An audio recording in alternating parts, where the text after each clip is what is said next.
आता असा मोमेंट आला की ती इतकी ताकद लावायला लागली, मी माझ्या खांद्यावरती घेतलं तिला, ती इतकी ताकद लावायला लागली की एक 2 वर्षाचा बाळ एवढी ताकद लावू शकत नाही.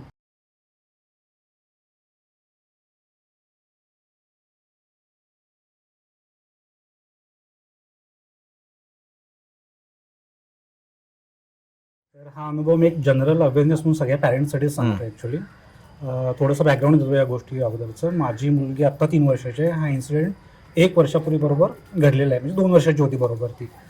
तर मी माझ्या मुलीला वयाच्या 7व्या महिन्यापासून तिला जंगलात, किल्ले वगैरे सगळ्या ठिकाणी फिरायला नेतो. म्हणजे मी भूत प्रेत किंवा अशा तत्सम गोष्टींवरती विश्वास अजिबात न ठेवणारी व्यक्ती आहे. कदाचित होतो असं म्हणूया आत्ताच्या घडीला. तर बरोबर 2 वर्षापूर्वी आम्ही कोकणाच्या ट्रिपवरती गेलो होतो. मार्लेश्वर, गणपतीपुळे आणि रत्नागिरीमधले काही प्लेसेस फिरून आम्हाला बॅक टू कोल्हापूर यायचं होतं माझ्या होमटाऊनला. तर माझी मिसेस गव्हर्नमेंट बँकर आहे, तर आम्हाला हे भेटतात, गेस्ट हाऊस मिळतात. आम्ही आपल्या गणपतीपुळेला आम्ही गेलो, गेस्ट हाऊसमध्ये थांबलो होतो. तर गेस्ट हाऊस मला पर्सनली थोडंसं सस्पिशियस वाटलं. सस्पिशियस इन टर्म्स ऑफ मला थोडंसं असं अस्वस्थता फील झाली तिथे. बाकी माझ्या फॅमिलीला कोणाला काही इश्यू नव्हता आला. तर आम्ही तिथे गेलो, थांबलो, रात्री जेवण वगैरे करून आम्ही आमच्या रूम्समध्ये गेलो, शांतपणे झोपलो. तर संध्याकाळी गणपतीपुळे 5 वाजता आम्ही मुलीला पाण्यात भिजवल्यामुळे तिला रात्री थोडासा ताप आला.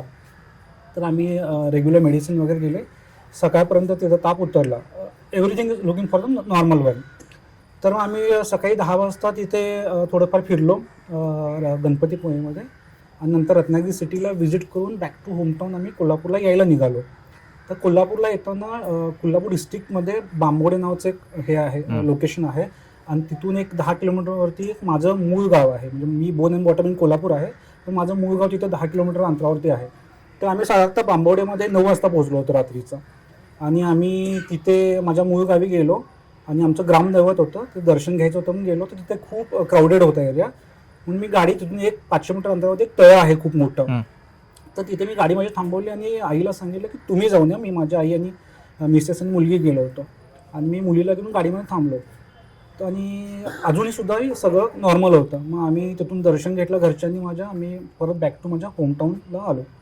मला पहाटे आता पुण्याला निघायला दुसऱ्या दिवशी, सो मी थोडा उशीर झाला, आणि आम्ही 9 वाजता दुसऱ्या दिवशी पुण्याला ट्रॅव्हल करायला सुरुवात केलं. 1 तासाच्या तासाने आम्ही कराडमध्ये पोहोचलो, आणि तिथं मला माझ्या एका मैत्रिणीच्या घरी व्हिजिट करायचं होतं. तर आता त्या मैत्रिणीच्या आम्ही घरी गेलो. त्या घराची रचना सांगतो मी. जर तुम्ही दारातून समोर बघितलात तर समोरच्या भिंतीवरती तुम्हाला श्रीरामाचं खूप मोठं पोस्टर आहे, खूप असं. आणि तिच्या घरी देवाचं वगैरे खूप हे करतात. तर मी तिच्या दारात गेलो. माझी मुलगी अजूनही शांत आहे, काही नाही, सगळं नॉर्मल आहे. मी दारात गेलो आणि त्यांनी आम्हाला घरात इन्व्हाइट केलं, आणि मी घरी गेलो. माझ्या पाठोपाठ माझी मिसेस माझ्या लहान मुलीला घेऊन आत एंट्री मारली. जशी माझ्या मिसेसनी मुलीला घेऊन आत एंट्री मारली, तशा माझ्या मुलीने खूप मोठा दंगा सुरू केला. शी सडनली स्टार्टेड क्राईंग. म्हणजे तिला इट वॉज स्ट्रेंज, असं कधी ती करत नाही, ती स्वभावाने खूप शांत आहे, पण तिने मोठ्याने रडायला सुरुवात केली आणि अंगाला अशी आळोके पिळोके द्यायला लागली. आम्हाला काय वाटलं की कालच्या तापाचा कदाचित थोडाफार असर असेल, म्हणून मी मिसेसला म्हटलं की बाहेर जाऊन 2 मिनिटं त्याला इकडे तिकडेच दाखव, होईल शांत. आणि मी आत जाऊन बसलो. 10 मिनिटांनी मिसेस माझी परत आत एंट्री आली. जशी बाहेर गेली तशी ओके, परत जशी त्या घरात आली ती परत माझ्या मुलीला दंगा सुरू. म्हणजे टोटली ॲबनॉर्मल. ह्या अगोदर तिनं असं कधीही बिहेव केलं नव्हतं. इव्हन आम्ही जंगलामध्ये वगैरे गेलो, पण तिथं तिच्या घरात पाऊल ठेवल्यानंतर माझ्या मिसेस ती विचित्र अशी वागायला लागायची. आता तिथे दोन गोष्टी होत्या. एक, माझी मैत्रीण जी होती तिचे केस अगदी काळेभोर आणि खूप मोठे असे पायापर्यंत, आणि तिचे वडील पण थोडेसे एजेड आणि थोडे चेहऱ्याने सावळे असल्याने मला काय वाटलं की त्यांना कदाचित घाबरते. योगायोगाने माझ्या मैत्रिणीने त्या दिवशी काजळ वगैरे लावलेलं, म्हणजे ती स्वतःच हॉरिबल दिसत होती. मला वाटलं की ती तिला बघून घाबरते. मग मला थोडंसं ते ऑकवर्ड फील व्हायला लागलं, कारण तिचे पॅरेंट्स वगैरे होते. मग मी मिसेसला म्हटलं की तू एक 10 मिनिटं थांब, मी बोलतो त्यांच्याशी, आपण निघूया लगेच इथून. आणि आम्ही अर्धा तासाने, मग माझी मिसेस तिला बाहेरच घेऊन थांबली. तिने त्यांच्या घरात एकदा म्हणजे 5 मिनिटंही बसलेली नाही माझी मिसेस, ती बाहेरच थांबली. मग आम्ही सगळं रॅपअप केलं कॉन्व्हर्सेशन, आणि बॅक टू पुण्याला निघालो. तर पुण्यात आम्ही संध्याकाळी 6 वाजता पोचलो. जेवण वगैरे करून आम्ही झोपी गेलो 10 वाजता. आता रात्रीचे 1 वाजले, ठीक आहे, आणि माझ्या मुलीला ताप वगैरे काही नाही आहे. तर 1 वाजता काय झालं, माझी मुलगी झोपेत रडायला लागली. थोडीशी मला काय वाटलं की कधी कधी झोपेत रडतात लहान मुलं, तर मी रडत असेल. मग तिला थोडीशी मी मिसेस मी उठलो, तिला थोडंसं जागं केलं.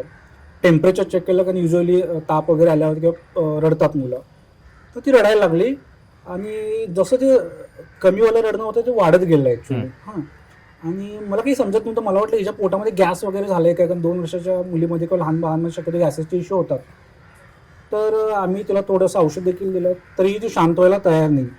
आता असा मोमेंट आला की ती इतकी ताकद लावायला लागली, मी जेव्हा माझ्या खांद्यावरती घेतलं तिला, ती इतकी ताकद लावायला लागली की एक 2 वर्षाचा बाळ एवढी ताकद लावू शकत नाही. आणि सडनली ती कोपऱ्यात बोट ठेवून ती थोडंसं म्हणायला लागली बाबा बाबा, त्या कोपऱ्यात बघायला, म्हणजे माझ्या बेडरूमच्या कोपऱ्यात ती बघायला लागली बोट करून, आणि बाबा त्याला बाहेर काढ, म्हणजे थोडीशी बोबडी बोलते ती, त्याला बाहेर काढ. आणि आम्हाला काहीच कळेन झालं. हे सडनली सगळं स्ट्रेंज व्हायला लागलं. मी माझ्या इथल्या पुण्यातल्या घरी, मी माझ्यानी मिसेस, मी आणि माझी मुलगी राहतो. तर हा प्रकार जवळपास 2 तास चालू होता, 1 वाजेपासून 3 वाजेपर्यंत. आणि 3 वाजता ती कशी शांत झाली, म्हणजे तिला झोप आली किंवा काही म्हणा, शांत झाली, झोपली शांतपणे. सकाळी 8 वाजता उठली. दुसऱ्या दिवशी अगदी नॉर्मल, काहीच झालेलं नाही रात्री. मी तिला असं प्रेमाने विचारलं की बा तुला काय झालं होतं रात्री? तिला काय आठवत नाही, ती सांगूही शकत नाही. Everything is normal. आम्हाला वाटलं कदाचित परत तापाचा किंवा काही पोटात गॅस वगैरे झाला असेल, सो आम्ही तो टॉपिक तिथे सोडून दिला. पण माझ्या मनात कुठेतरी पाल चुकचुकली होती जेव्हा ते कराडमध्ये इन्सिडेंट झाला होता तो. तर दुसऱ्या दिवशी आम्ही परत नेहमीप्रमाणे रुटीन फॉलो केलं, रात्री झोपलो.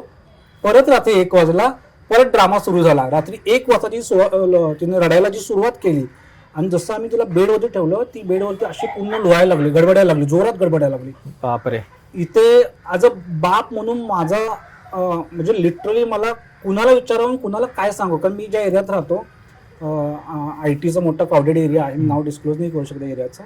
तर थोडेसे लोक हाय क्लास किंवा एक थॉट प्रोसेस वरची असणारी, ह्या गोष्टी न मानणारी लोक, किंवा असं सांगायला काही गेलो तर ते आपल्याकडे त्यांचा बघण्याचा दृष्टिकोन कदाचित चेंज होईल म्हणून मी कुणाशी काही न बोललो. पण त्या दिवशी मला खूप भीती वाटली. माझी मिसेस लिटरली रडायला लागली होती की हे काय होतंय सगळं. मग 1 ते 3 हा कार्यक्रम चालला पूर्ण. ठीक आहे. आता आम्ही दुसऱ्या दिवशी घाबरलेलो आहोत. आम्हाला तिसऱ्या दिवशीची भीती आहे की उद्या काय होणार आहे परत. मग आम्ही परत झोपी गेलो. सकाळचा दिवस रेग्युलर आहे, तिला काहीच जाणीव नाही, ती खेळते वगैरे. तिसऱ्या दिवशी आम्ही मनाची तयारी करूनच झोपलोय दोघेही आता, कारण आज काय होतंय आम्हाला बघायचं आहे. तर 10 वाजले, झोपी गेलो. 1 वाजला आणि आम्हाला एक्सपेक्टेड होतं तेच झालं. तिने रडायला सुरुवात केली. ह्याच्यामधला कॉमन पॅरामीटर हा होता की जेव्हा मी तिला खांद्यावरती घेतलं, ती अत्यंतिक ताकद लावायची जी 2 वर्षाच्या बाळामध्ये असूच शकत नाही.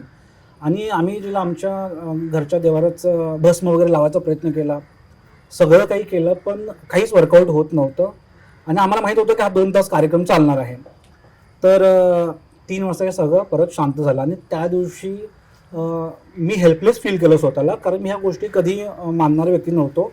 सांगण्याचा मुद्दा हा की दुसरा सोबत हे काम केलंय, मी तेही सांगतो. पण मी कुठलीही वैचारिक भूमिका 100% आजपर्यंत मान्य केलेली नाही आहे.